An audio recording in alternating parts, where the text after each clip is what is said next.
આપની ચિંતન શિબિરમાં કહો છો કે ગોસ્વામી બાળકોએ ભાગવત સપ્તાહ, કીર્તન મનોરથો અથવા બીજી 56 વગેરે ન કરવા જોઈએ, પરંતુ આ બધું જ વૈષ્ણવો બંધ કરવાનું કહો તો પછી તેમને જે ખર્ચ વગેરેનું શું થાય? પુષ્ટિ પ્રભુ તેમને મદદ કરશે તો તે બંધ કરી શકે તેવું તેમનું કહેવું છે. કોઈને બંધ કરવાનું હું નથી કહેતો, કોઈને બંધ કરવાનું હું નથી કહેતો, નથી ગોસ્વામીને નથી વૈષ્ણવોને. હું તો મહાપ્રભુજીનો સિદ્ધાંત કહી રહ્યો છું. સિદ્ધાંત સમજ્યા પછી તમને બંધ કરવાનું લાગતું હોય યોગ્ય તો તમે બંધ કરો, અને તમને બંધ કરવાનું ન યોગ્ય લાગતું હોય તો તમે બંધ ન કરો. તમે જાણો ને મહાપ્રભુજી જાણે, એમાં કઈ મારે બોલવાનું હોય નહીં. હું કોઈને બંધ કરવાનું નથી કહેતો, મહાપ્રભુજીનો સિદ્ધાંત શું છે એ કહી રહ્યો છું. બીજી વાત એ રહી કે ગોસ્વામી બાળકોએ ભાગવત સપ્તાહ, કીર્તનના મનોરથો અથવા બીજા 56 ભોગ વગેરે ન કરવા જોઈએ, પરંતુ આ બધું જ વૈષ્ણવ બંધ કરવાનું કહે તો પછી તેમને જે ખર્ચ વગેરેનું શું થાય?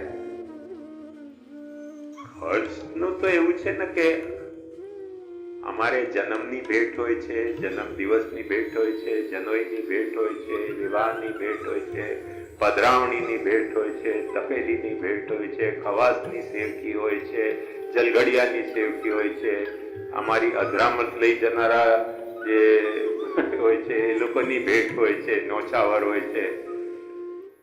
તમારે ઘર કોઈ મરી જાય તો એની ભેટ તમે ધરો છો, તમારે કોઈ ઘર પડને તો એની ભેટ તમે ધરો છો, તમારે ઘેર કોઈ જન્મે તેની ભેટ ધરો છો, દુકાન ખોલો છો તેની ભેટ ધરો છો, મકાન ખોબરામાં રહેવા જાઓ છો તેની ભેટ ધરો છો, યાત્રા કરવા જાઓ છો તેની ભેટ ધરો છો.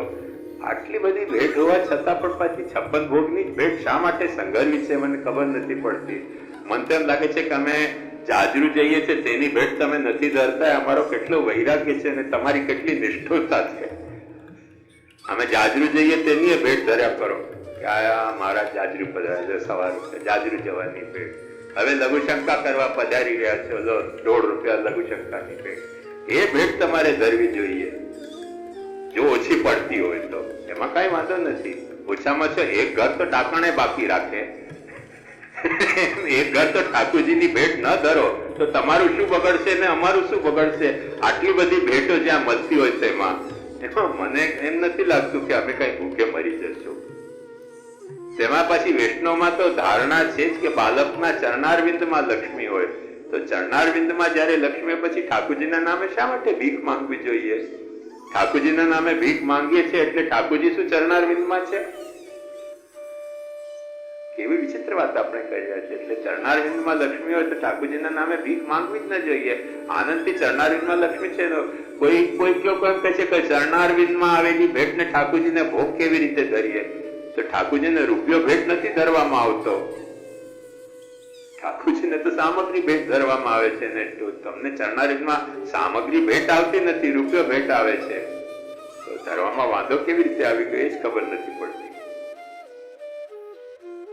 એટલે પછી જે ખર્ચ વગેરેનું શું થાય?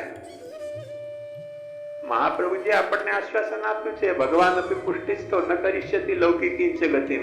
ભગવાનના પુષ્ટિસ્થ હોવાનો તમને શ્રદ્ધા અને વિશ્વાસ હોય, અને તમને પુષ્ટિ જીવ હોવાનો વિશ્વાસ હોય તો લૌકિક ગતિ તમારી ન થાય ને ન જ થાય.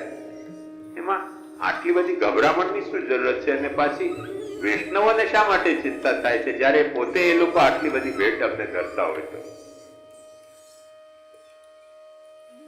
શું આપણા ઘરમાં બિરાજતા સેવી ઠાકોરજીની સેવા આપણા હૃદયપૂર્વક કરતા હોઈએ, પરંતુ તે પુષ્ટાવે ઠાકોરજી ન હોય તો શું તે સેવા ઠાકોરજી અંગીકાર કરતા નથી? સંજોગ વશાત ઠાકોરજી પુષ્ટાવી ન શકાય અને સેવા કરવાનો ભાવ હૃદયમાં ખૂબ જ છે તો શું કરવું? મને એમ લાગે છે કે કોઈ મારાથી એમ પૂછે કે અમે સાથે રહેતા હોઈએ અને છોકરા થયા પણ પેદા કરતા હોઈએ પણ પરણવાની સગવડ ન હોય ને ન પરણીએ તો ચાલે કે ન ચાલે? મારે શું જવાબ આપો? ભાઈ સાથે રહો છો, છોકરા થયા પેદા કરી રહ્યા છો તો પરણીને રહો ને. વ્યર્થમાં નિયમ શા માટે તોડો છો? પણ એક વાત ચોક્કસ છે કે જો છોકરા સૈયાએ પેદા થઈ ગયા અને પછી તમને ઓચિંતો એક દિવસે યાદ આવે કે રે પરણવાનું ભૂલી ગયા હતા, અને પછી પરણવા જાઓ અને તમારી વર્ણાકીમાં તમારા ટેણિયાઓ બધા બારાતીઓ બનીને નાચતા હોય તો એક આખો ભવાડો થઈ જશે. એવું નહીં કરતા. એટલે મહત્વની દ્રષ્ટિએ બ્રહ્મ સંબંધ દીક્ષા શરણ દીક્ષા કરતા અધિક મહત્વની પુષ્ટિ માર્ગી માટે ન કહેવાય, પણ ભાઈ પુષ્ટિ માર્ગમાં શરણ માર્ગી પણ છે ને સેવા માર્ગી પણ છે. તો પ્રભુએ જેનો સેવા માર્ગ માટે વરણ કર્યો હોય એને તો તરત સમજમાં આવશે કે સેવા જ મારા માટે મહત્વની છે, શરણાગતિ મારા માટે મહત્વની નથી. પણ જેને શરણાગતિ માટે પ્રભુએ વરણ કર્યો છે એને સેવા માર્ગ નું સમજમાં ન આવે એનું સ્પષ્ટ ઉદાહરણ આપણે ગોવિંદદેવ દુબેની વાર્તામાં વાંચી શકીએ છીએ કે મહાપ્રભુજી એમને બ્રહ્મ સંબંધ આપ્યો, છતાં એમ કે છે કે મારું મન દ્વારકા લીલામાં જાય છે. મહાપ્રભુજીએ ત્યાં કબૂલ રાખ્યું કે જો દ્વારકાધીશજી જો તને બચાવત નહીં તો હું તારો ત્યાગ કરત, તે મારામાં કથામાં વિઘ્ન કેમ ડાલ્યો?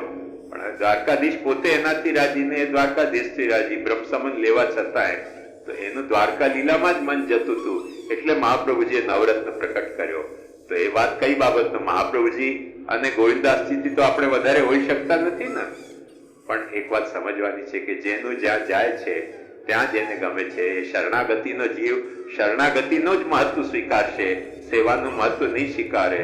અને જે સેવાર્થ પ્રકટિત જીવ છે એ સેવા જ સ્વીકારશે, શરણાગતિ નહીં સ્વીકારે.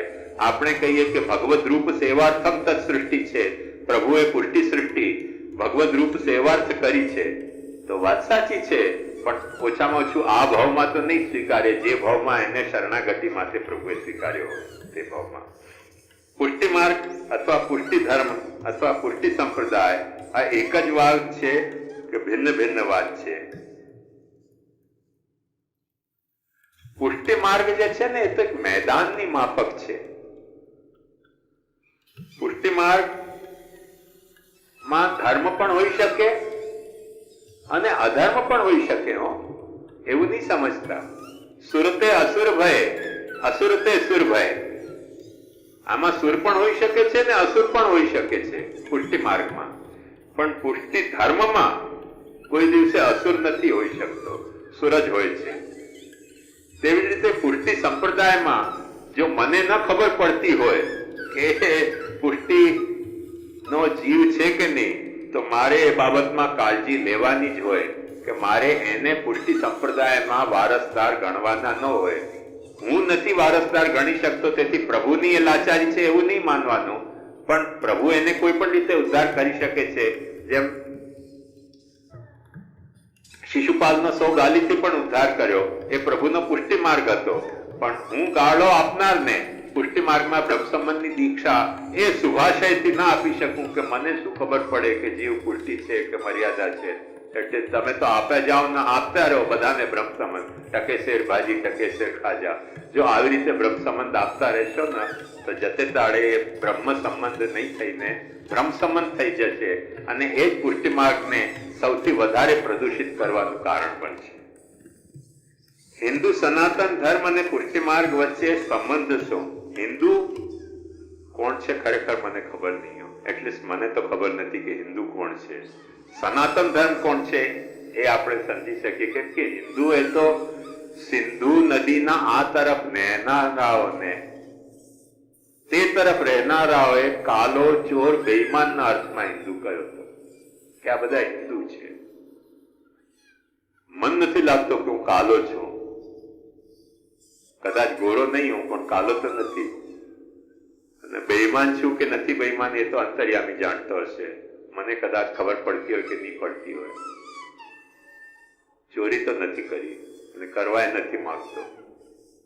એટલે એ અર્થમાં હિન્દુ છું કે નહીં મને ખબર નથી, પણ સનાતન ધર્મી ચોક્કસ છું.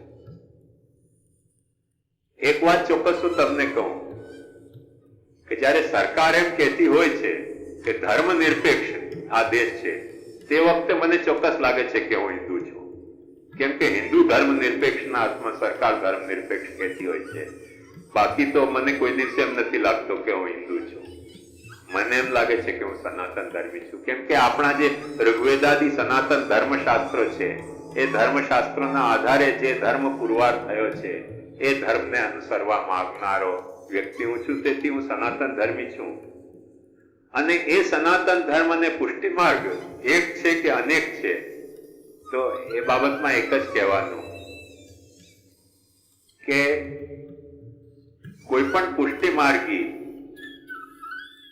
નું સનાતન ધર્મી હોવું વર્ણાશ્રમ ધર્મના અર્થમાં જરૂરી નથી, અને કોઈ પણ સનાતન ધર્મીનું પુષ્ટિ માર્ગી હોવું જરૂરી નથી, પણ બંને એકબીજામાં હોઈ શકે છે.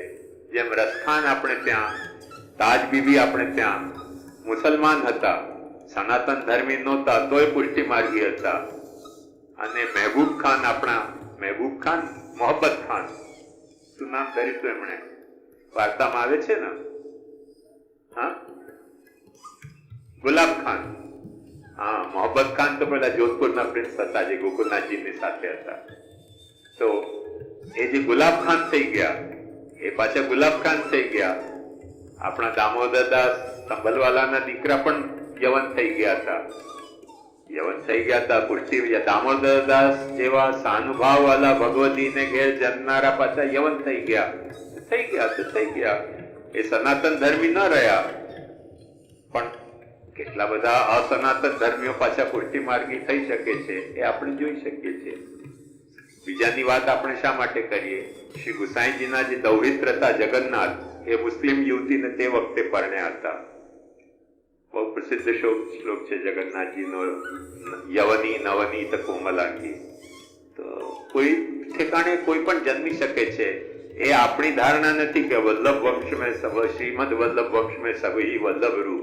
એ સ્તુતિ કરવા માટે સારી વાત છે, સિદ્ધાંત રીતે સાચી વાત નથી. કેમ કે કોઈ યવન થવા માંગતો હોય તો થઈ શકે છે, અને જયારે થઈ જાય છે ત્યારે વલ્લભ વંશ જ તો રહેશે ને રહેશે, પણ એ પુષ્ટિ માર્ગી તો નહીં જ રહી જાય. ત્યારે એ વાત આપણે સમજવી પડશે ધર્મ સંકટને નિવારણ કરવા માટે.